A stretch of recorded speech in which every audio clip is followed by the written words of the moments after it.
C'est en présence d'un parterre de fidèles chrétiens catholiques, religieux, religieuses, prêtres, évêques et personnalités politiques que l'ordination épiscopale a démarré ce samedi 24 septembre au Palais des Congrès de Cotonou. La lecture de la bulle, lettre solennelle du pape François nommant Monseigneur Roger Ngwedi, évêque de l'archidiocèse de Cotonou, a ouvert ainsi le bal des rites du sacre. Frères bien-aimés, acceptez-vous la charge que nous ont confiée les apôtres et que nous allons vous transmettre par l'imposition des mains? Oui, j'accepte cette charge au service du peuple de Dieu et je m'engage à la remplir jusqu'à la mort avec la grâce de l'Esprit Saint. Après cet engagement public, suivra les autres étapes des rites canoniques, la litanie des saints, l'imposition des mains par les évêques, qui symbolise la transmission de la tradition apostolique et exprime l'invocation de l'Esprit Saint, la prière de l'ordination épiscopale, l'imposition du livre des évangiles, la remise de l'anneau, de la mitre et enfin de la crosse, bâton pastoral avec lequel l'évêque conduit son peuple. Monseigneur Roger Ngwedi entre ainsi dans la succession apostolique.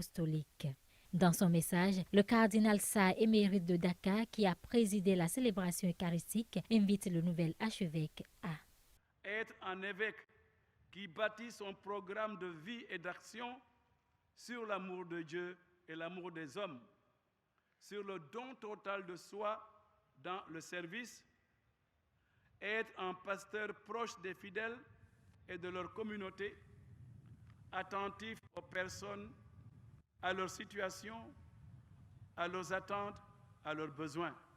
L'annonce de l'Évangile sera l'une des priorités de sa mission épiscopale, nous dira l'archevêque Monseigneur Roger Ngwedi. Oui, l'annonce de l'Évangile me semble une des urgences pour notre Église du Bénin en cette ère de la nouvelle évangélisation qui se veut une annonce en profondeur de la bonne nouvelle de Jésus-Christ. L'urgence est d'annoncer un évangile qui aide nos fidèles chrétiens à s'attacher au Christ, à le considérer comme l'unique sauveur du monde et l'unique bien nécessaire de notre vie. Je me propose, avec la collaboration de vous tous, de m'inscrire dans cette annonce en me faisant tout à tous dans l'amour et la vérité. Religieux de l'ordre des prêcheurs des Dominicains, Monseigneur Roger Ngwedi a pour devise Omnia omnibus factus sunt in caritate et in veritate. Je me suis fait tout à tous dans l'amour et la vérité.